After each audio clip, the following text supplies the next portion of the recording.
All right, it started. Welcome back to the latest episode of the Key and Mang audio experience. I'm your host, Mang, as always, joined by my fellow co-host, Key. Key, what's good? What's up, man? How you doing? I'm good. How are you? I'm great. Lovely. Good. I tell you, we got another special one. We have the opportunity to have the creator of the home health mentorship course, business coach, and just surpassed 250K in online passive income. Dr. Brandon Smith. Brandon, how are you? I'm good. Thank you for having me on. I know it took a while to schedule. I'm glad to be here. I'm glad we can make it work. But yeah, thank you for coming on. We just wanted to open up with, if you could just tell us a little bit about yourself and how you got to the point you're at right now. So I can start way back. I can start a few months back. Like, let me know. Like, start PT, like way getting back. into PT school. Or way back. wait, which one? Which one are we Way going? back. I thought that was way back. I don't know. That's fine. Way back. Way back. That's Yeah. gonna be a longer. All right, PT school. Okay. like after PT school, during PT school, what? During PT during. school. Yeah. During, yeah. All right, during PT school. All right. So I'll say that I went to PT school from 2015 to 2018. So I'm probably a dyno PT by now. But that being said, when I went to PT school, I already had life experience. I already worked before I went to PT school. So a lot of that, like, you're going to do what we say or blah, blah, blah. I was like, nah, fuck you. Sorry for cursing on your podcast. But that's basically what then happened was, like, I remember I went to CSM my second year PT school. So my first year PT school, like, whatever, it was fine. Probably didn't do the best grade wise, but I still passed, right? Still a PT, right? So then my second year, I had the opportunity to present at CSM. I went to CSM and I was just mathematically in my head, I'm like, like, my school was probably just tuition alone. The tuition was locked in, and it was at that time $11,000 a semester, not including cost of living loans plus loans, things like that. So, by the end of that program, you're looking at, I would say, $110,000, $111,000, maybe $120,000 just on tuition alone, which wasn't bad at the time. I know schools now are a lot more, including that school, right? So at the time, it wasn't bad, but I was like, okay, mathematically, you're paying this much. I also had to take out some grad plus loans for cost of living, things like that. I also worked. But when I went to CSM, I would go and I talked to people the first time I was there, because they're like, let me scan your badge. You can get this, whatever. And I was like, okay, well, what's your starting salary? And they're like, $60,000, $62,000. Then I met other people at CSM I was like, hey, I'm trying to, at least make my money back. I would like at least, around six figures. 90 is okay. I really don't care. But if I'm paying this much, why would I take half unless, I'm just like, maybe I just have no idea what's going on, or I just don't know any better. And then I ended up talking to people who actually were respected in the profession, and I actually had respect for them at the time. And they're like, oh, well, you can make, 100K after 10 years in this profession, or you're gonna have to take a job at 62K out of school because no one trusts you and all this stuff.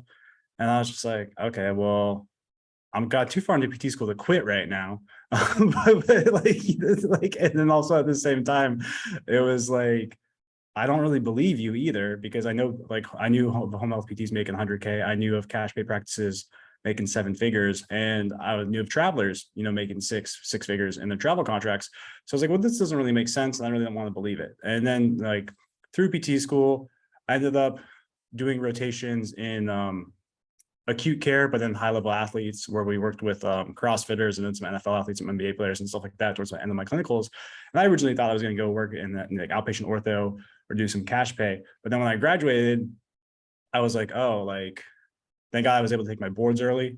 That's one thing I push a lot for students. If they're listening to this, if you can take your boards early, take your boards early. Because if you're not able to, you might not have any money coming in. And then you're going to be basically, working a really bad job for your level of education, and then just waiting to get, that income coming in. And honestly, I've seen people that weren't able to take a job early because their boards being pushed back by their school, and they lost out on $40,000 to $80,000, and it compounds over time. So something is, you want to take your boards early, pass first time if you can, and then what you want to do is then go and then work as soon as you can to get that money.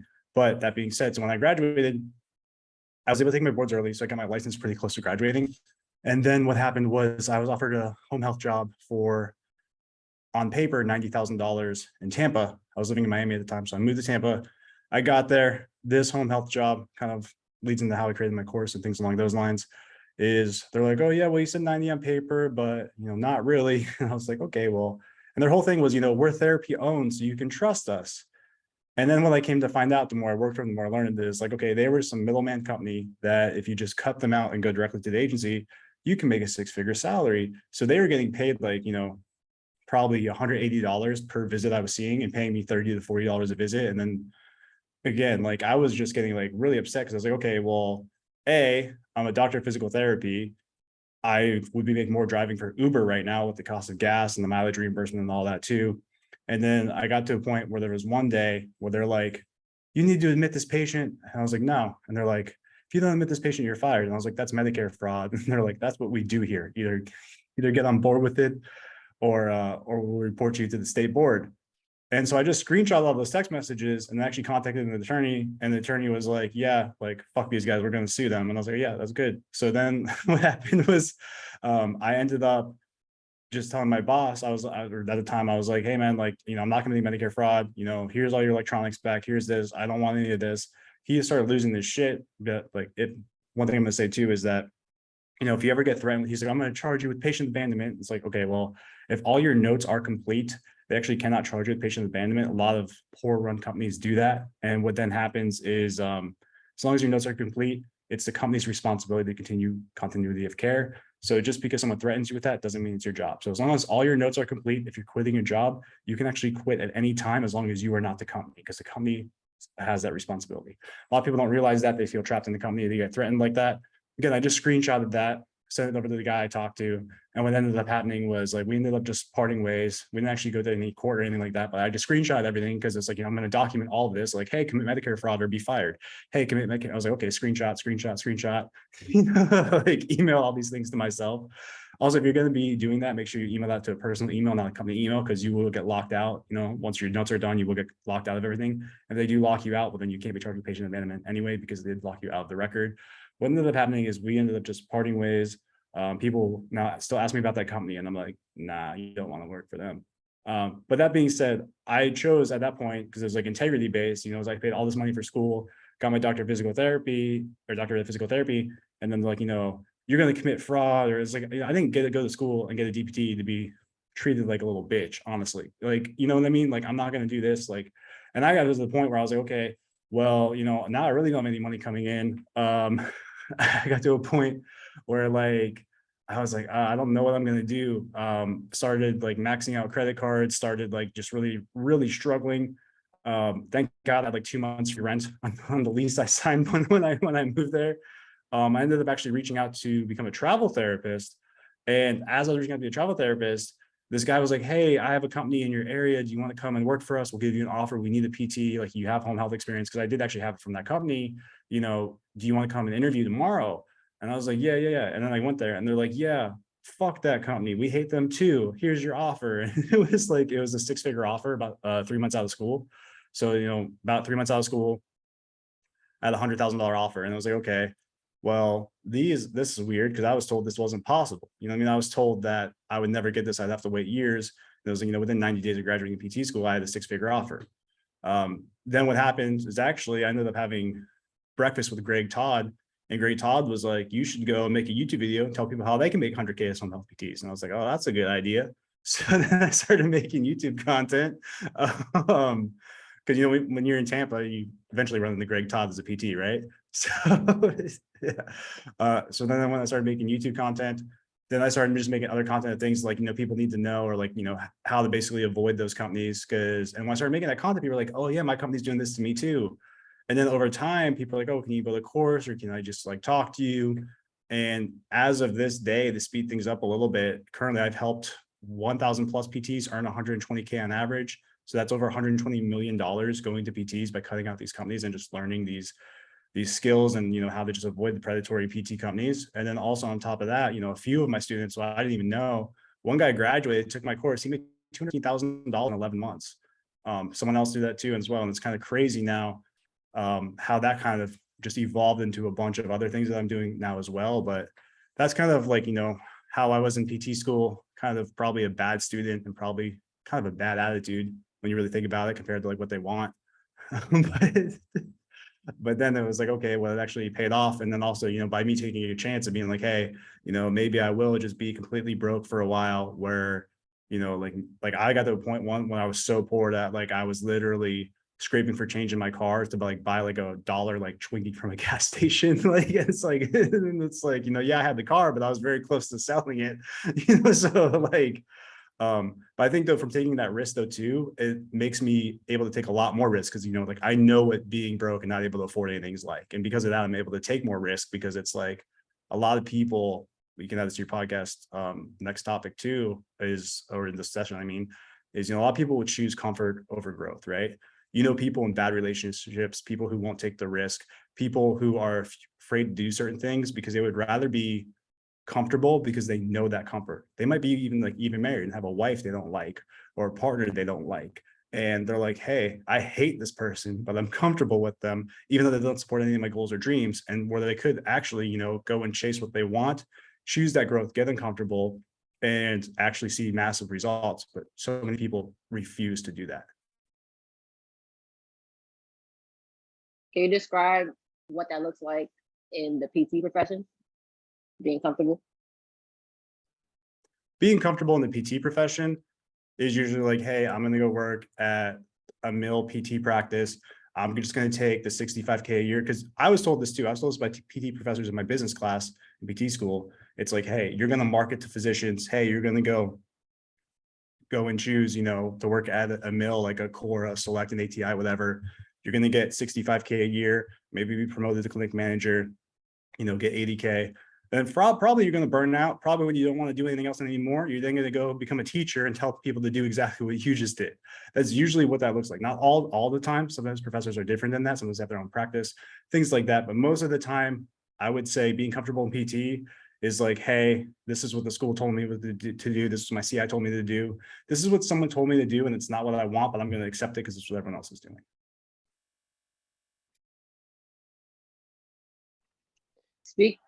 Go ahead, May. No, go ahead. I was gonna say, speaking of people telling you what to do, how do you feel about like listening to certain people? Like, what advice would you give for like people like, oh, this person told me to do X, Y, Z? Like, what is your standard for listening to people?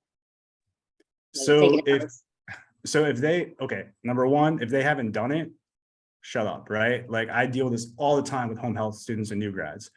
Like they're like, oh, well, my professor or my CI, they were like, don't do home health until you have 5 years of acute care experience. And I was like, okay, well, do they have home health experience? No. So why would you listen to that person, right? Same thing with making money, stuff like that. People are like, you need to do this, this, this, and this. And it's like, okay, well, how much money have you made? $0.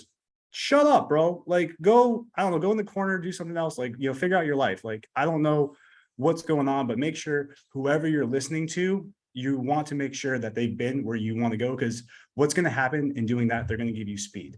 Like for me in the home health course, even some investing stuff too, but the home health course we're talking about now, I give them speed. They don't know when they graduate how to write a home health frequency. They don't know how to use the EMRs that I cover in there. They don't know how to write orders. They don't know how to do a lot of these things, or even the note templates that are in there that are different. They're the starter care walkthroughs and med recs. They don't know how to do those things. So I give them speed because I did it. I built a course on it. Same thing with business coaching, things along those lines. If someone's been higher than where you want to be and they have the social proof, then you really want to go and learn from them. Where a lot of people will just talk and they literally have no social proof, no idea what they're doing. Something I do personally, when I post my awards from Kajabi and stuff like that, the reason why I post those is so people can be like, okay, like he has the social proof. And also I know I'm kind of a dick sometimes because someone will be like, well, you don't know what you're talking about. I'm like, okay, bro, where's your $250,000 award? Yeah, it's not there, right? So like, there's things that I do that I know are kind of dickish like that, but it also proves a point. Does that answer your question? Definitely answers the question. I just like to know people's opinion on that, because some people just think that maybe you don't need the experience or can give advice on certain things, even if you haven't done it. So I kind of have the same viewpoint as you.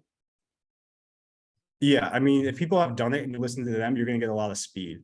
I'll tell you right now, I did a lot of things on my own, I did a lot of things on my own. Then like having that breakfast with Greg, that gave me some speed for the YouTube stuff. I've been working with Aaron now for the past year or so. that gave me a massive amount of speed because he knows how to grow a 7-figure coaching business. So it's like, that's kind of what I'm trying to do. But along those lines, like, had I not done that, I'm 100% positive. Will I got there by myself? Sure, but it would have taken me a lot longer. So you always want to listen to people who have been there before, even if that costs money up front to pay for, because that's going to give you so much speed. And I don't know what it is with PT. It's like people say this all the time. It's like the crabs in the bucket mentality. Even when I post stuff on like DPT students groups, things like that, people are like, why is this guy even making a comment? This dude's been canceled. I'm like, bro, I'm just following myself to a private platform. Like, I'm just like, like, I'm just trying to like give advice, like, for people that actually want it, not people that like just want to be mediocre. And people get mad at me for saying that, but it's like, you have to have certain goals in your life, and that can be a financial goal, it can be a personal goal, it can be whatever fulfills you. But if you're not actively achieving those and actually setting new goals on a consistent basis, you're probably not going to be happy with where you end up. So when you have students that are making 213 over 200K on home health mentorship course from the learning from the home health mentorship course, it's not just like being a DPT and having those skills. Are there other skills that PTs need to have to be able to earn that kind of higher 1% income from just being in the clinical world? So for that, they need to be willing to work, right? That you're going to be working. You're going to be also negotiating. It's going to start off in negotiating a high value system or a high value point scale, or it depends on the point system and the pay and stuff like that. But realistically, whether it's outpatient, home health, whatever, you need to know how to negotiate to an extent, right? I see too many people, they're like, well, this is my first offer and I just accepted it. And I was like, you never countered it. You never like went back and asked for more money or even see if they could give you more. Sometimes they can't give you more and that's fine. But if you don't ask, you never know, right? For the people that make 200K, they do work aggressively. They work maybe 6-7 days a week, but they do this on purpose. They do it with intent. They do it for 1 to 2 years where they know that they're going to work weekends. But when they work weekends, usually in their contract, they have something that's like, hey, you get an extra $150 a day you work on the weekend, or an extra point added through the point system in home health. Or you can go and you can get, if you work in rural areas for a certain company or travel, you can get certain incentives for other counties or rural locations, things along those lines. Myself personally, when I was working in rural Alabama for Kindred, I was making, I think, $77 a point, and I was hitting like 30 points a week. But then also, if I would go to another county, I would get an extra $1,500 a week. And if I worked weekends, I would get $150 a day on top of that. So there was some months that I was taking home, $14,000 to $18,000. And then I have other people in Florida who've done the same thing, either through contracting their own businesses or doing things like that. And they work hard, but this will burn you out. I'm not going to tell you it's not going to burn you out. It's going to burn you out, but you're getting paid so high that if you can use that money to then invest in everything, whether it's your business, whether it's stocks, crypto, whatever, or real estate, whatever it's going to be.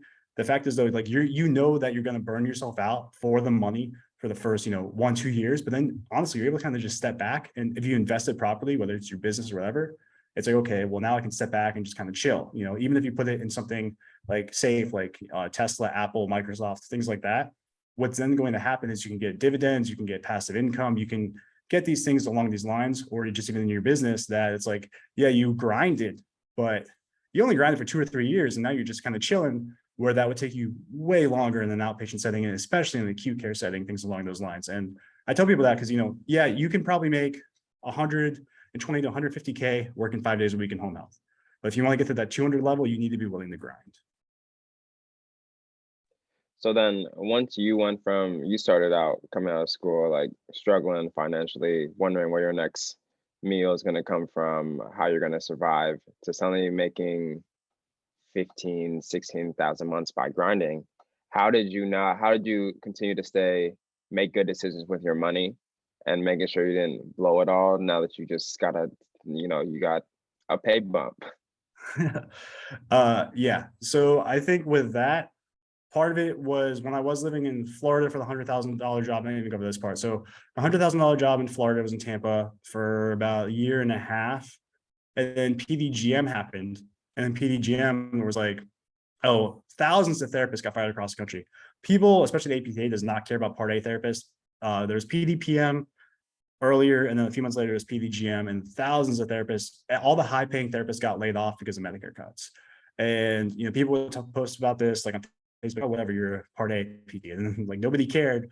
But guess what? A year later, part B cuts start coming and they continue to come. So like, it's almost like CMS Center for Medicare Services has been cutting therapy pay honestly since 2019, and it's going to continue to cut it. Actually, if you go and watch those videos, the guy that actually presents, that's like in charge of therapy cuts, he's like, look, this is therapy, we're going to cut that. He's such a dick about it and so open about it, and like people don't realize that like he's actually purposely cutting therapy just because he doesn't like therapists. I don't know, maybe his like ex-wife was a therapist or something. I really don't know, because he's like, he really hates it if you watch these videos. But that being said, anyway, so I worked about $100,000 salary for maybe a year and a half, and then PDGM happened. And then they were like, okay, well, we're going to cut you from this position, but there's a corporate position in the Keys. I went to the Keys for about a day, and then they're like, you need to do this, this, and this, and market to physicians. And I was like, nah. And they're like, you're fired. So I spent about a day in the Keys as a corporate director, and then I got fired for saying no. And then I became a traveler. So then I got a travel contract in Eufaula, Alabama. My wife now was my girlfriend then, was actually in med school in Dothan, Alabama, which is close. So I was able to go up there, find housing and things like that, and start my first travel contract in outpatient. I actually went back to outpatient for about a few months in Eufaula, Alabama, which is fine because it was all one-on-one, and I only did evals and would just pass everything off to the PTAs, and the pay was actually very, very well. I only worked 4 days a week. My travel contract was like 4 10-hour days. But realistically, the clinic was only open 36 hours. So I was getting a 40-hour guarantee of, I think, like after pay and everything that, like maybe at that time, like 1900 for outpatient, and only working one-on-one with most people. But then what happened at that time too, is I also picked up a PRN home health contract, because now I had about a year or so of home health experience. Then I also went to go work with Kindred, was doing that PRN. So what I was doing travel contract 4 days a week, PRN home health, Friday, Saturday, Sunday. So I was taking home probably 3 to 4K a week. And then COVID happened, and they're like, your travel contract is now canceled. So then, but what happened at that time is then they're like, okay, well, we have all these COVID patients. So do you want to work, full time, even though you're PRN for Kindred? And I was like, yeah. And so that's kind of like where that went. I forgot what the main part of the question was. I'm sorry. It's a long story. It was, how do you, now that you started to make more money, how do you continue to make good decisions with your money to grow it? Yeah. So, okay. So that's, back to my, so what I'm saying is, I was in Alabama, right? So Alabama, now I'm in Alabama. I don't know if anyone's been to Alabama, but it's very, very cheap to live in Alabama. I think the average salary in the town that we were living in was like $20,000 a year. So we were able to, live very, and that's Alabama's own fault too, because like the roads are all fucked up. They don't have a lottery system, because it's like not in the Bible to have a lottery system. So like, Alabama's just not doing well, and they're doing it to themselves, right? But but what was crazy about that experience too is like I was able to just save so much because I was making so much, but the cost of living was so incredibly low. Like, if you're in like San Francisco or New York, it's going to be much harder to do that. But when you're in a rural area, it's going to be there. I will say though, what was crazy about Alabama that I really liked though, it gave me a big perspective on life, because it's like, when you're going like to these trailers and you're like, oh, this dude's cooking meth and he's going to shoot me, or you're going out like into the country and like these houses look like they're from horror movies. You're like, oh, am I gonna die today? And like, or you just see like such poverty and things like that it's like, okay, like it gives you a big perspective on like how like, people actually live in like part of the country that no one really cares about. And I think though too, like that kind of gives you more perspective as a clinician, but also it's almost like, okay, well, I think that, obviously, and maybe they're born out here, they can't change their situation and things like that. But if you, now with the internet, or if you have the knowledge to change your situation, I firmly believe, and people get mad at me for saying this, but like, like if you're born, in rural Alabama to a farm or wherever, and you just don't know anything but like how to milk cows, and like that's all right? And that's all, make money. That's all you're there, right? You just have no information. That's all you can do. That's fine. But if you have information like, on how to make more money, how to work harder, how to change your situation, and you choose not to, which is 99% of probably people, at least in the US, then to me it shows a lack of initiative, and it shows that a lot of people are not willing to actually, again, take that risk to to grow as a person, whether it's personally, professionally, all of those things, because I think that everyone has the ability to achieve whatever they want, just most people choose not to do it. But that all being said, back to the main point, the reason I was able to save so much and do things was because the cost of living was so low. And that's kind of how I ended up living there. Sorry for When that did you, long tangent. it's okay. So when did you were making all that money, when did you get into like investing, crypto, things like that? So as a home health PT, you have a lot of time on your hands because realistically, I mostly work like 10 to 2 because no one wants to see me before 10. No one wants to be seen after 2. I know lots of driving too in the country. Thank God I had self-service, but like, I'm driving in the country for hours. Like there's no one on the road. I'm just checking, my brokerage accounts, things like that. And like it got to a point where it's like, okay, like, let me start learning more about call options. I knew about stocks and stuff from the time I actually graduated PT school. I didn't start trading options though until I was a home health PT because I had the extra capital, right? I was like, okay, I have the extra capital. Let me just go and do this. I was following Wall Street bets for a bit, was doing a few other things, but then what happened is I started getting actually consistently good at it to an extent where it was like, okay, like, you win some, you lose some, but it got to a point where it's like, even if I lost, I would make it back up the next week.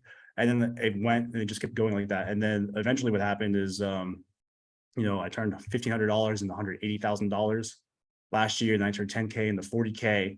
And then I was like, oh, fuck, I really need to sit down and like start really like learning all of this stuff, like more specifically. And actually what's kind of crazy is even this past week, fast forwarding a huge bit here, this past week, like I do the weekly trading calls in my private coaching group. We've been charting and stuff like that. And like almost everything we charted this past week has like hit instantly. And I was like, oh, why couldn't I have done this when I was just guessing a few years ago? So like, it just takes time though.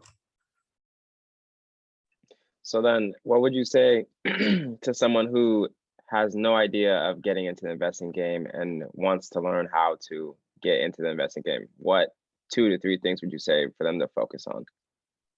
So it depends on what they want to invest in, right? Right now, I really don't recommend anybody invest in crypto because the market's very volatile. It's a sideways market, kind of a bear market. I can see Bitcoin going to $12,000 to $20,000 like overnight sometime. People are going to be like, oh, where did my money go? Don't really recommend that. As far as stocks, I would say start value investing or start setting money aside.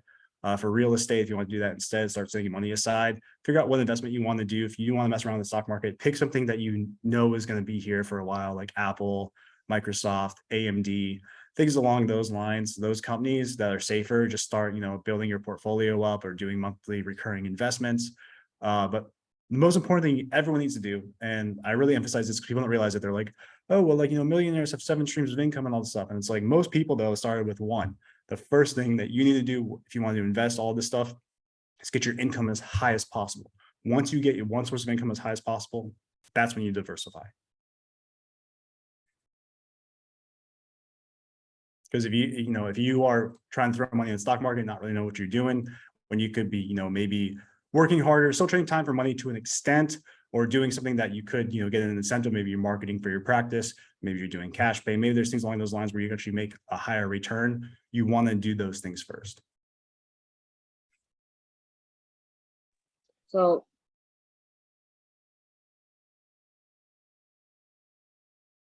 So then how do you know when you've maxed out working at a place? Like, how do you know when you've made enough capital to start venturing off into other things? So it depends, right? Like an outpatient, you're probably going to max out between 80 and 100K, right? And there's probably nothing else you can do. You can even go talk to the owner and say, hey, if I do your marketing, if I run Facebook ads, if I do these things, can I get more money? Maybe, right? For some people that does work. That being said, usually though, what you want more than anything is your time back. So you need to start getting a thing where, you're getting your time back. As I said, you may burn yourself out at first, you may work hard to get to a certain point, but usually what happens is you have some form of passive income, whether through its investments or something. So you'll know that you're working. Go back a bit. So if you're at the point where you're like super burnt out, don't want to go into work, don't care about your patients, then yeah, you've maxed out working. Okay, you've maxed out working.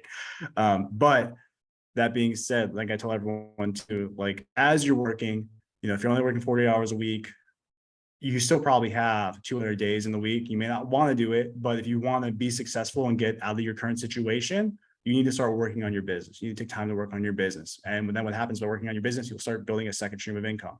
Now, if it's not a business, it could be investments, it can be whatever. Obviously, it's hard to invest in the stock market on the weekend, so that's a bit different, right? But that being said, what happens is you'll get to a point where whatever you're doing on the side should at least start to build some money to supplement your income. Now, the tricky part is what's really going to happen is you'll get to a point where most likely that supplemental income will actually replace the income from your job. Now, what you can do is you can do both, or you can hire people to kind of run your business for you, like VAs and things like that to scale. But what's ultimately going to happen is, this happened to me. So I'm going to just tell you what happened to me. So like I was making on the low end, like, when I decided to fully leave my job, I was like, okay, as long as I can make $6,000 a month, which was less than I was making, but that's still $100,000 a year salary after tax. I was like, if I can make $6,000 a month after tax, that's $100K a year for my online businesses. And that's when I will quit my job, because I was thinking like an employee. But what then happened is I quit my job and I was like, oh, running a business costs way more money than paying myself.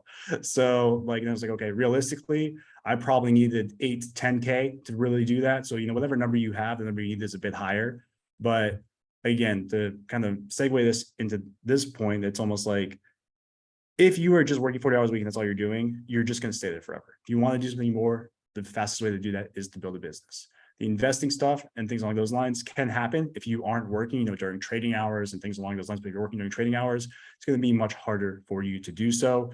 I would say the number one thing most people can do is build a business. And the reason I say this too, though, especially in healthcare, is, a state board can come take your license away. It doesn't matter about your degree. It doesn't matter how much money you paid for school. It doesn't matter about your debt. It doesn't matter. The state board can take your license away. And then guess what? You can't go work as a PT anymore. But if you have a business, it doesn't really affect you, right?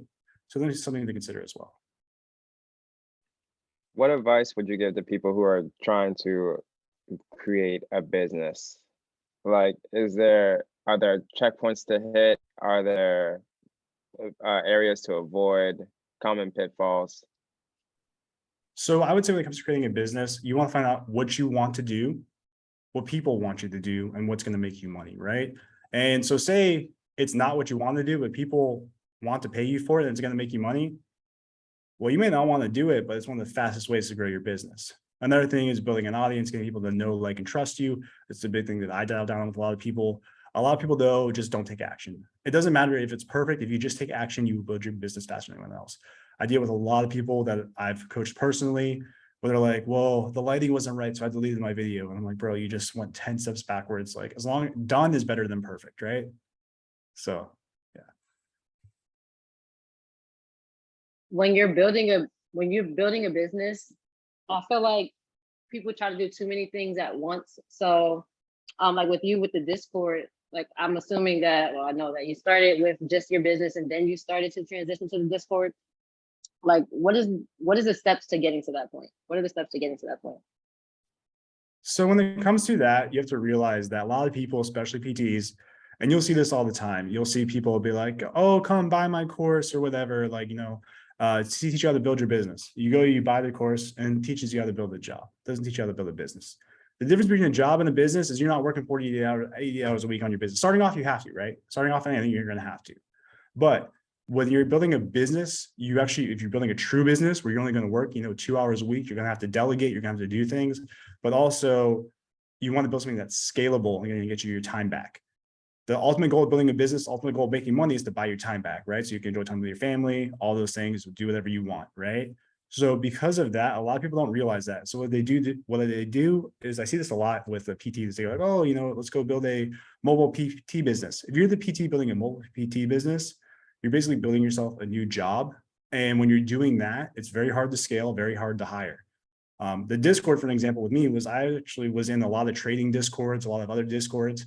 And I was like, well, hey, there's really nothing like this in PT. I'm going to go and build this and see if it works. I also gave an incentive that a lot of people aren't willing to give. I was like, hey, like if you get in at the early rate, you actually get free coffee. So it's actually free when it started, because people actually was willing to lose money for 90 days. And, if you're willing to lose money in the short term, what actually happens though, because I was willing to take that risk of losing money in the short term for a bigger long-term gain, it paid off well. So a lot of people are like, hey, I don't want to lose money for 90 days.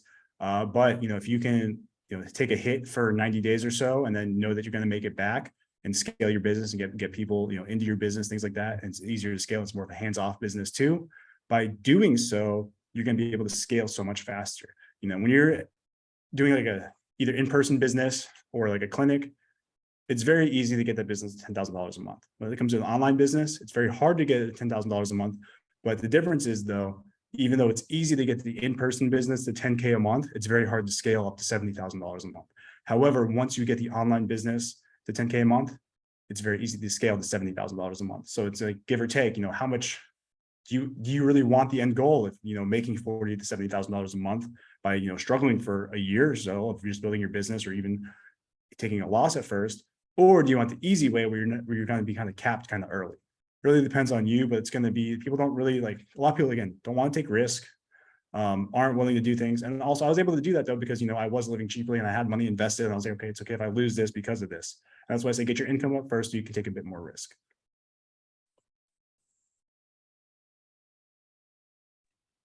So then you talked about how it's making that initial jump. You're gonna have to grind to make that initial jump from $0 a month to 10K a month, and then the jump from 10K to 40K a month.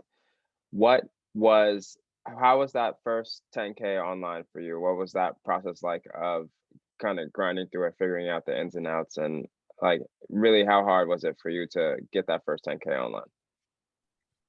So it actually was really hard because I even mentioned this.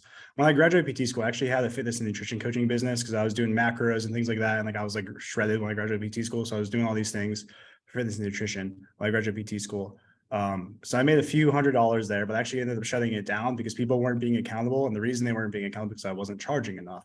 So it just ended up leaving that because I just wanted to deal with it anymore. When it came to the home health stuff, which is really when that like probably got me 10K relatively quickly, actually, was just start making content on YouTube, make content on YouTube. People found me, people asked for a course.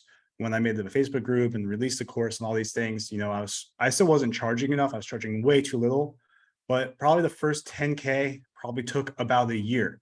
However, had I actually spent more time working on my business and had I actually charged appropriately, I would have got there a lot faster. So then how do you know what to charge your products at if you're starting out and you don't have that person testimonials yet, but you think it's heading in the right direction? How do you know where to set your price points at? So starting out completely, it's okay to start lower because you just don't know, you don't know the market, right? You could build an amazing product and nobody could buy it, right? That being said, when it comes to other things like trials and things like that, I even cap mine around 3 days now. And the reason I do that is because I was having a 14-day trial. And what happened was people would ask all these questions and then leave. And I was like, you just got all this information and like, you just left. Like, so like, it was kind of frustrating. But I would say starting off, if you have a friend or family member or somebody you trust that can give you a testimonial, something like that, go ahead. But also it really doesn't matter though. If you really think about it, it's like, can you solve their problem, right? If you have no clients, but you can solve someone's problem and you can communicate to them that you can solve their problem, they're probably going to be willing to pay whatever. That being said, I always recommend you give two options, right? So say you're selling something, I would always recommend you give two options. If you give one option, it's much easier for them to say no. But if you give two options, you can do an assumed close on the sale. So what you could do is you could say, hey, I have this product at this price, but if you get this product, but if you buy this within 72 hours, it's this price. I do this all the time in my coaching business. I do this all the time, like, because there's a time deadline, right? And usually when that happens, they pick the lower priced item always. But like you actually go into that planning to sell a lower priced item, they're just like, okay, well, if it's $200 more, but if I get it in 72 hours, it's $200 less, whatever, they're more likely to buy that because they already have the assumed close there. That's something that like too, you have to believe you can help them. Like don't sell your product to people if you don't believe you can help them, right? But you always want to have two offers and have the assumed close where you assume they're going to buy at least one of them. Another thing you could do is you could have the same thing there, but then some ridiculous offer where you're like, this is 400, this is 200 in the next 72 hours, or, it's $1,000 for this. And most people would then resort to the middle. That's usually what happens. Some people stick the lowest offer, but maybe you get some person that's like, money's no issue to me. I want the $1,000 option. And then you get something crazy like that. They take more of your time though, usually depending on what you're selling. But when you do these, you have to understand that like in any sort of sale process, I know PTs don't like sales, but it's like, if you want to make money, you need sales. And like your company is probably marketing to physicians or patients like the same way, right? On the sales or the insurance or the copay or the experience, all these things. But when it comes to truly making sales, the biggest thing I've seen PTs do is even older PTs with established businesses is they're like, hey, yeah, it's this price. Just reach out to me whenever. And then 3 years later, they're like, hey, man, you said reach out whenever. Here's a screenshot. It's still this price. And it's like a 3-year-old price. And it's like, you never set a time deadline. And now you're selling something that like, because you said it here and they screenshot it, you're selling something at a much lower rate than the current rate because of the screenshot. or they don't take you seriously because they think they can just buy it whenever. You always want to have some sort of time deadline when you're selling something. It's going to help you close a lot more sales. How do you feel about like having people come on sales calls in order to sell your product, especially when you're like tight on time? Do you think is beneficial? So I do sales calls now. It actually helped me grow my business significantly. But my sales calls are a bit different where there's an application process where they go, they fill out the application, they almost sell themselves on the program before they book the call. And then when they book the call, there's a calendar link only at certain times, which is purposely limited availability. So like if they're not going to book the call, sometimes there is an issue where I have to reach out to people because sometimes the calendar doesn't connect to the type form properly. But by the time they get to the end where they book the call, they have already sold themselves on the program. And because of that, when I talk to them, I'm like, okay, well, let me flip your application. You said this, and this. It's like, okay, usually, yeah, I can help you with that. These are the rates. And then we go through. I don't cold DM anybody unless like they filled out the application and then they didn't book the call because there's a calendar issue with the type form issue. But I would say I don't really recommend cold DMing people or anything like that. Like I've only ever messaged people who have filled out the application because I think that just cold DMing people means you can't get sales. And it's okay if you're there right now, but I would personally get organic sales first. I think the biggest thing of getting organic sales first shows that you have more of a valuable product.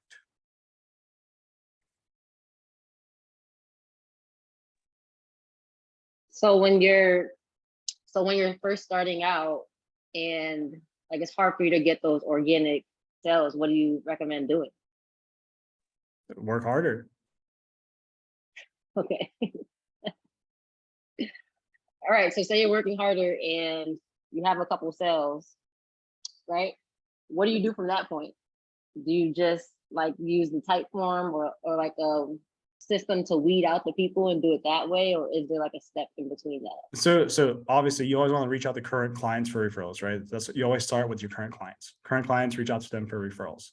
Then when it goes on to, you have to understand businesses too. Businesses are going to have highs and lows, right? So you're never going to be up. You're never going to be down. Personally, last summer, I made $40,000 in a week. So like, I was like, oh, this would be nice every week, right? Have I made $40,000 in a week since then from, sales? No. But like, I know that was a high point. The past few months, especially summer, especially like going into recession, stuff like that, my sales have been lower. And like, but I understand that, I'm not going to be here forever. You're going to be high, you're going to be low, but you're always going to go back and forth. So it's just about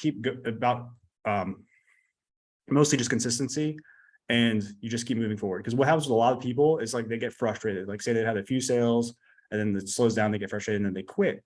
Where then what's going to happen is they're going to see somebody else who maybe was behind them who just didn't give up. And guess what? Now their business is parabolic, right? They're having lots of success, things along those lines. Kind of what's happened to me a bit with some of my stuff I'm doing now.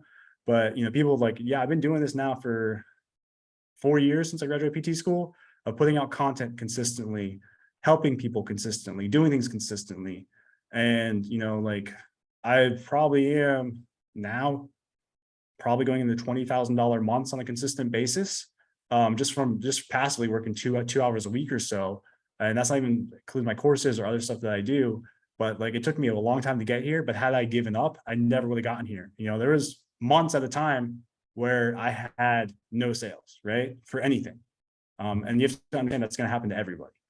You're going to even do things, think it's going to work out really, really well. And then nobody's going to show up. Nobody's going to apply.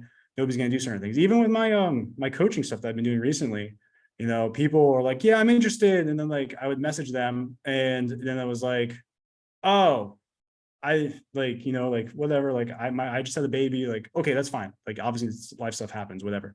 But I would say that, I messaged them. I said, hey, reach out to me when you want to, like just if you're interested, whatever, connect with people, make connections, help them, even if they're not going to be a potential client, because, building relationships is going to help you get a lot further in the long run.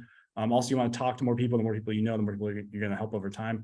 Again, those could be consistency and content. And again, when it comes to content personally for me, I think that, yeah, I do make sales through Instagram and things like that. But I will say mostly for me, what's been the most helpful for me is honestly my YouTube. Because again, YouTube is owned by Google. So when people are searching for stuff on Google, then my video comes up as a result. They reach out to me, they email me, they join the Discord, things along those lines, or just the own network of PTs. people in the Discord refer people to the Discord all the time because of people I've helped there. Like, for example, yesterday or 2 days ago, I posted the call option in there. Everyone that got an option made 40% minimum, some made 350%. So it's like, if they're making, getting results, then you're gonna get more clients too. So you gotta make sure you're getting results too. That's gonna be the biggest thing, is getting results for your clients on a consistent basis, and then marketing that to the public and marketing that you can help solve their problem. Again, though, it is gonna take time. So you've talked about time, you talked about consistency, you've talked about resilience. Have you always been like this, or is this something you had to learn how to do to be a big player in the game? So I would say I had to learn it inadvertently. Like, growing up, so my dad was actually a pretty well-known surgeon growing up, but he was also a douchebag that left my mom. So I grew up in a single mom household, right? And so like I grew up like on free lunch. Like I grew up, like where I saw basically both worlds, growing up on free lunch, like to struggling in a single mother household, to then spending time with my dad, where he's like, oh, I'm going to tip the valet $500. Like, what the fuck is wrong with you? You know what I mean? Like, so like, you see both sides. But then what happened is by the time I was 19 or 20, well, around 19, my dad died. And then at 20, my mom died suddenly. So I've been on my own since I was early 20s, right? I had estates to settle, I had animals to take care of, I had all this stuff to do, where it was like, okay, like as a younger adult, like I lost both my parents, had no support systems, nothing going on. It was like, I could go and, do a bunch of drugs, or I could actually like try to keep going forward, right? So like I got to a point where, yeah, I probably did like go down a dark area for a while, where I was like probably like out like just with the wrong people doing stuff like that. But then like I just was like, okay, well, at that time I really didn't know as much as I know now. And I was like, okay, well, if I can, go and get an education and do these things, like, maybe it'll pay off. Ended up going and getting first I got an associate's degree from a community college because it was cheap, which was the smart financial decision to make. Then I got a BA in biology, which was didn't allow me to do shit but deliver food. So if you're an undergrad, go get a nursing degree, something that's going to make you money. Don't get a science degree, because you're just going to be able to deliver food with that. But like realistically, from like having those experiences and then like working on myself and like, realizing like, hey, like, I have no one to rely on. There's no backup plan. Like I can't be like, hey, I need money. Hey, I need this. It's like, it's all me. I think from going through that, it's made me more like, I understand that, again, I say this all the time, time is really your most valuable asset. You don't know when you're going to die. You don't know what's going to happen to people around you. So you really want to enjoy every day as it comes. And also, that being said, that's why you always really want to fight for your time back. I'm a firm believer now, like, I really don't think the US governmental system was designed to benefit anyone but the ultra rich. I think it wants to keep people in a certain class. I think also from my taking property law and stuff like that, like I think the laws are 100% racist, especially housing laws. There's all this stuff going on where the system is designed to keep people in a certain position, keep people down at a certain income level, certain race, things like that. And it's almost like, but even if you do well, and I experienced this on my taxes last year, because my taxes were like, I owed the government a lot of money.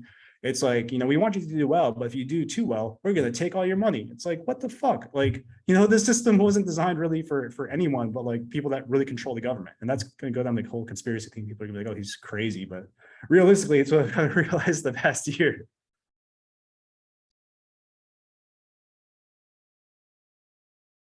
You talked about law, and I know you're pursuing a law degree. What made you like transition and pursue that education? So realistically, when I applied to law school, I was a burnt out home health PT. I didn't know what to do. I didn't know how to make more money. I was like, hey, I'm working my ass off. I'm making a decent living, but I don't want to fucking sit here and check boxes in this tablet for the rest of my life. You know what I mean? Or deal with these cranky ass people in Alabama that are like, hey, I'm a diabetic and I'm going to wake up and drink Fanta every morning and, not take care of myself. And it got to a point where it was like, okay, dude, like, and even I talked to my wife about this now. My wife's a physician. And like, we see this a lot in the South where it's like, okay, she even said, she's like, hey, if she didn't want to do surgery or ER or maybe oncology, she's like, there's no reason she would go into healthcare, because all these people, and especially in the South, they're just pieces of shit that don't care about themselves. They just drink, they eat, they don't want to do anything to make their lives better. And like, so we're dealing with that on a consistent basis. It's very, very overwhelming, because it's like, hey, you could exercise, you could eat healthy, you could do this, No. Well, you have open wounds. You just lost a toe. Yeah, that's what happens. It's like, are you serious right now? Like, you know how hard it is to deal with people like that? And I was dealing with so much of it that I got to a point where it was like, they're like so whiny. They would call and complain. They're like, oh, well, I offered, it was like during COVID. And they're like, well, he wouldn't take his mask off and drink the tea I offered him. And that's just not Southern hospitality. And I was like, it's COVID, like, shut up. Like, you know what I mean? Like, so it's just things like that were burning me out. But back to your question, I was a very burnt out home health PT. I was salary capped, scoped capped. I think the only true area where you can practice at the top of your license as a PT is the military, because in the military you can order imaging, you can order meds, you actually act more like a MSK family doc, where you actually, use your education a bit more. But outside the military, you really don't have that privilege. And so it came to the point where it's like, in home health, you have more of a privilege where you're actually doing more things like, you're actually like taking vital signs, doing med recs, things like that, acting more like, just checking on a more like nursing PA role in a sense.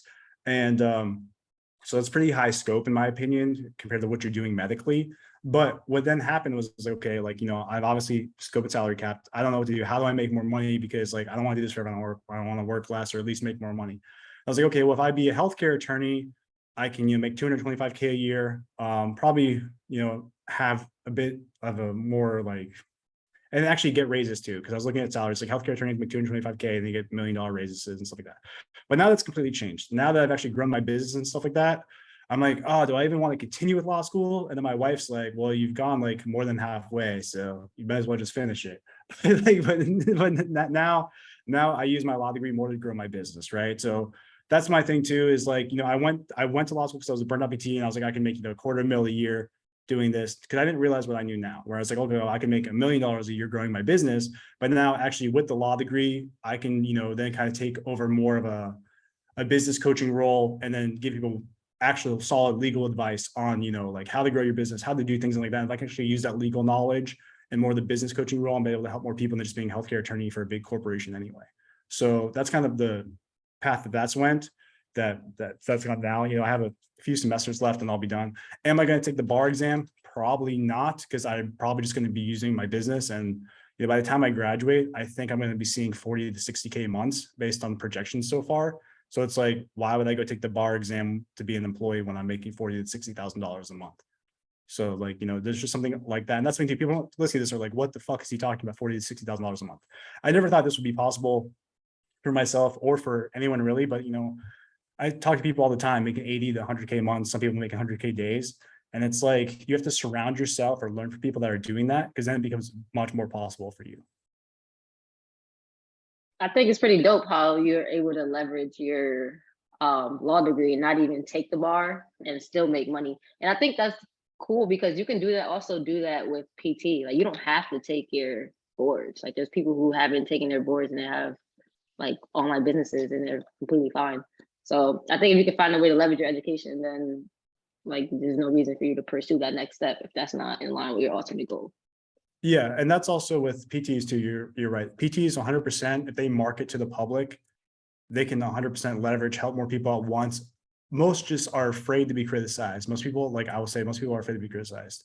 For me, I've gotten funniest messages probably where like some old guy, I kicked him out of my home health group because he was being a dick. And then he was like, fuck you, dick breath. I've had like 20 years experience, whatever. So I just screenshotted that, posted to my Instagram story with his name. Like, you want to play stupid games, you're going to win a stupid prize. Other people have said to me when I send emails like, hey, fuck you, take you off my email list. Like, I don't care about making money in home health. You should care about your patients. And it's like, when it comes down to it though, like realistically, I don't know why PTs don't like to hear this, but it's almost like, you have the ability to take care of yourself and help more people. But if you don't take care of yourself first, you can't help anyone, right? And a lot of people don't realize that. But back to your thing on, leveraging it, PTs can leverage to the public. They can leverage crazy amounts of knowledge on MSK, and especially in the fitness space and stuff like that, some of the nutrition space too.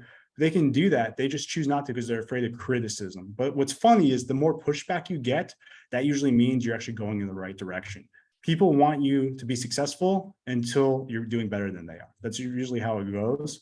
And people that actually like lift you up and care about you will want to see you go further. A lot of this goes back to too, and I talk about this a lot, probably actually doing some more content on this too.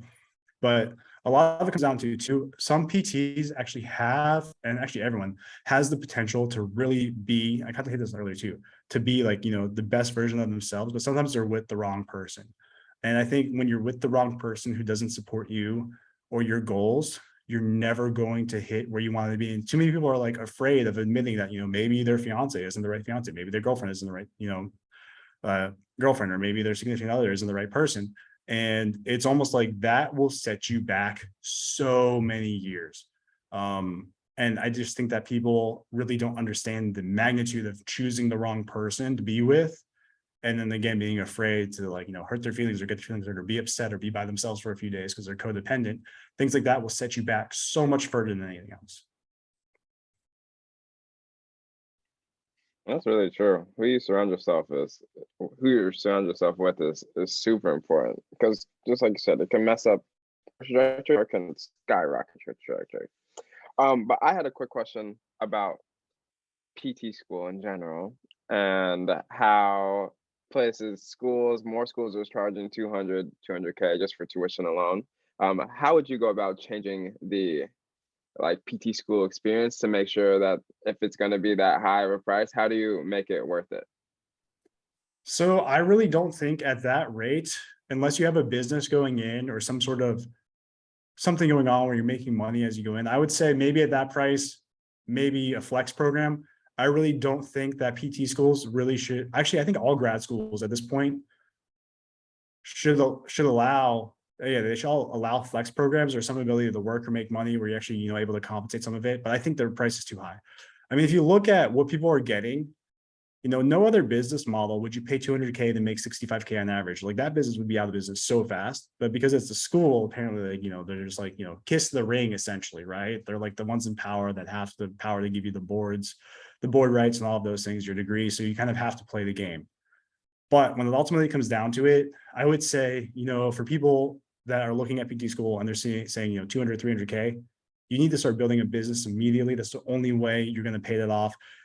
Because with the interest rate and things like that, you're not going to pay it off as an employee. You're not going to be able to do things. And I'm not even telling you to pay off your loans. I'd say the best thing to do, honestly, would be, get on a minimum IBR based plan and then pay the minimum and use the rest of the money that you would be paying to invest. You'll make a lot more doing that.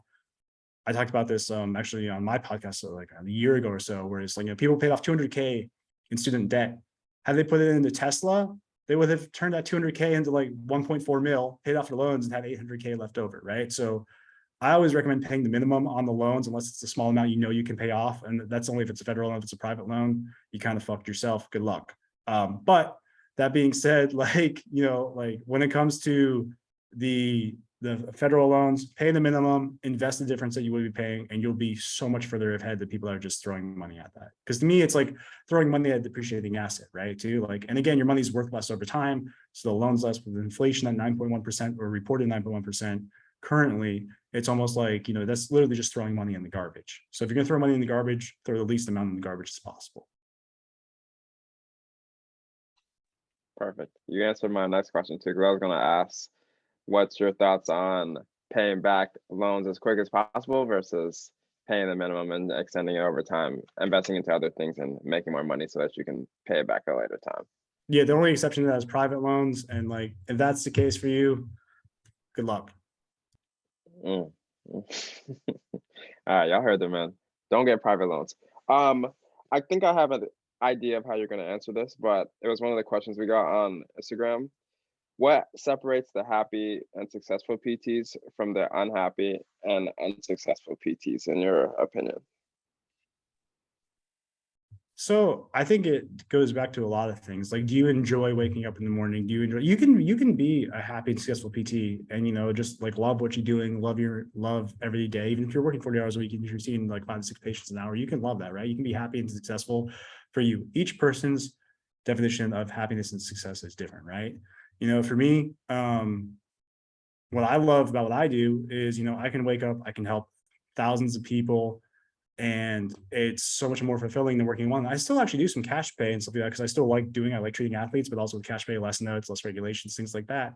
But ultimately, it's going to be are you happy with the people you're around? Are you happy waking up next to your wife, significant other, things like that? What's your attitude? where I think the miserable PTs are ones that are stuck, they kind of usually just have a lot of negative energy, usually take it home, spread it on social media, don't want people to be successful and things like that. And a lot of it too comes down to, I think, actually physical health too. So not just mental health, but physical health. Like what's really funny is you look at a lot of the miserable PTs, they're mostly out of shape. They don't work out. They don't eat correctly. There's all these things that's like, okay, well, maybe that's contributing to your bad attitude. You know what I mean? So I think it's a huge thing there too.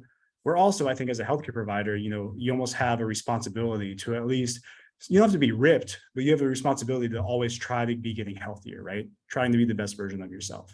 And I would say the happy and successful PTs are probably always trying to be the best version of themselves and have people around them that support them. They also lift others up, where the negative ones tear others down and are not trying to be a good version of anything. Shout out to PT Twitter. Go ahead, Keith. You could ask the next one. I just wanted to know with Brendan, how do you deal with like criticism online, and the way you deal with it now, did you always deal with it that way? Or did you always respond to it that way? So I think at first it used to like personally like get to me, but then I was like, oh, okay, like whatever. What I've realized too with the criticism online, usually what happens is people don't actually argue my points. It's usually a personal attack. And I'm like, okay, well, if this is a personal attack on me, you literally have nothing to say about my argument. So I clearly won the argument, especially when it goes to personal attacks. Like I've clearly won the argument at that point, right? Because there's nothing to argue. Also, though, I kind of purposely invite it now at times, though, because by purposely inviting it, it creates a reaction. Creating a reaction gets me an audience. Like last year, I made a thing on Twitter where I was like, you in PT school, you didn't learn how to wipe someone's butt. So why are you doing it for free, at the skilled nursing facility? And everyone was like, you're such a piece of shit, blah, blah, blah, blah, blah, blah, blah. And then I was like, okay, for context, here's a video. And I actually made 1 or 2 YouTube videos on it called like why PT should not wipe butts. It's on my YouTube channel if anyone wants to check it out. So everyone that was being mean to me, like I was like, hey, like here's my opinion, here's some context. Why don't you go ahead and make a video response, right? And everyone was like, you're extra mean for making the video. And I was like, no, I was just providing context of, like literally why you didn't learn this in PT school. It's not on your boards. You're also, what you're actually doing is encouraging a staffing issue, right? Guess what? It's been a year later. Nobody's made a video response. So it's almost like, they're going to attack me. And I was like, hey, if you really want to debate this, let's make video responses or, jump on the Zoom call and have a conversation. They refused all those things. They just want to be little keyboard warriors, right? So like when it comes to that, you have to understand most people actually don't have a valid point. Now, if they do have a valid point, I have to be a bit careful because sometimes I can be kind of a dick. Like earlier, I made a comment on Instagram and it's like, this comment violates your guidelines. If you make a comment like this again, your account may be suspended. Because apparently I was like, I don't know, somebody said something to me and I was like, oh, that's something a pussy would say. Like I was clearly just fucking around, but you can't say that apparently on Instagram. But that being said, I didn't realize how filtered Instagram and Facebook is now on speech. But like when it comes to the criticism and stuff, again, that's going to be something that if they're criticizing you, it's usually a jealousy factor coming from a place where they just don't feel good about themselves. Most people, honestly, I think it's more of the law degree too. Like I know how to argue a lot better now, and I will argue just based on facts with a lot of people. And most times, like somebody was arguing me like I don't know, a few months ago, and they're like, "Stop lawyering me," and I was like, "Okay, like that's not how you win the argument." You know what I mean? So like, there's things like that, but realize that if someone's criticizing you, they're just jealous. It's coming from a place where they're just jealous of you. And again, like. Over time, you just get used to it. I know people like, Greg and Aaron, they deal with stuff like daily on stuff like that, where they get emails back and all this stuff. So it's going to be, just understand if you want to be successful, you're going to have to be able to deal with that. If you can't deal with it, just learn some coping mechanisms, like that, but understand it's never coming from a place to directly attack you. One thing I am going to say though, especially for you, is what's really, really funny is like, I think there needs to be more women entrepreneurs, especially in PT.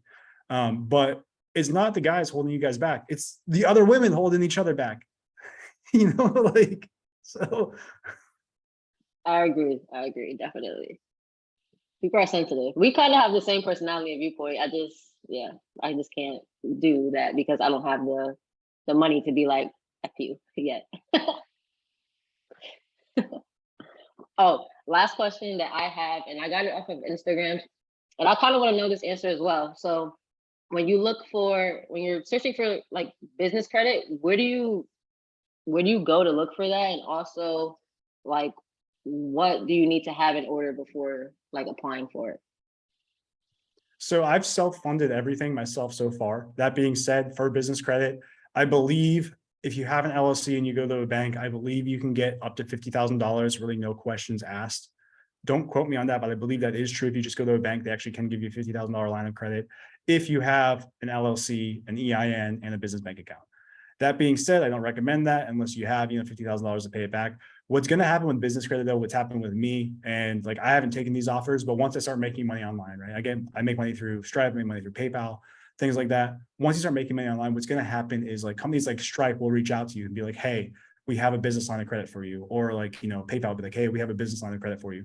But usually that's the best way to go about it, because you're more likely to get approved because they know that you make money because they can see your Stripe account. And they're like, okay, we've already pre-approved you for this credit, so you can take it if you want it. But starting off, you're going to have to do that. That being said, if you do take out a line of credit to start a business, make sure you have some sort of income where you can pay that off. I don't recommend taking out loans to buy things you can't pay back. As PTs, I would say the most amount of loan that I would take out would probably be a $30,000 loan, because worst case, you can go get a travel contract, pay that back in 13 weeks, right? Usually make up $30,000 on a travel contract in 13 weeks as a PT on average. So as a PT, I would say maybe don't take more out than $30,000. If you can't pay it back, you will be a traveler, you pay it back, and it's there, right? But I self-funded all my stuff so far. Will I use business lines of credits in the future? Maybe. But that being said, I just don't like really owing other people money. So I don't know. Okay, that answers the question. What's next for you and like your businesses in the next 5 to 10 years? So right now, my goal for this year has been, well, in May, I set the goal. So right now we're actually, I'm writing a book on just financial stuff, more in-depth stuff I want to talk today. That's going to be like a free with shipping funnel book. Then we're also building some courses and growing the coaching business and things like that.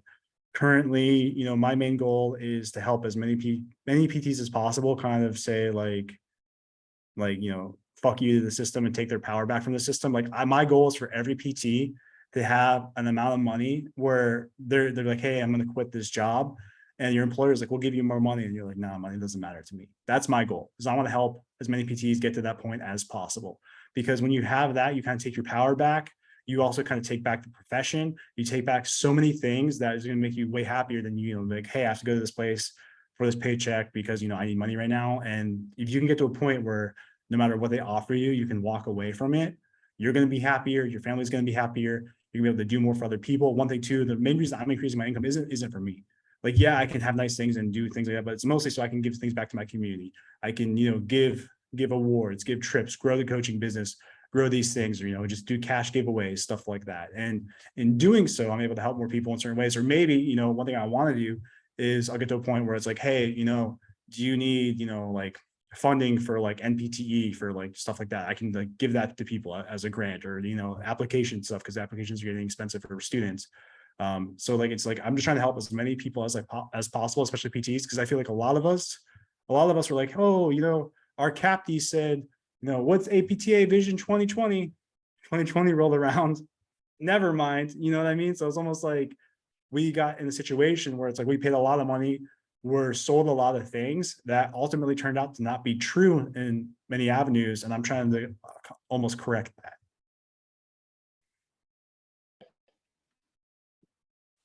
So I like that. And I think like having the capital to do that, you probably make more of a difference than the APTA does. And I don't see why there's so much like backlash when you're trying to make a difference. It's just not in the traditional way, or like the way people would think about it. I don't see why like some people have such an issue with you doing that. I think it's pretty dope. But I also think people don't have the context. They don't know he's trying to do that. They just see what he puts out there and then assume that he's like that person. They don't know the deeper reasons why he wants to go after things. I agree. That plays a role too.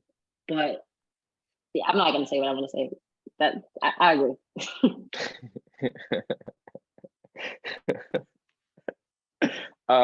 Brennan, you've given us a lot of value, and I think This is one that's people are gonna have to listen to, myself included, multiple times. What would you say 1 to 2 big takeaways that you want people to take away from this conversation today?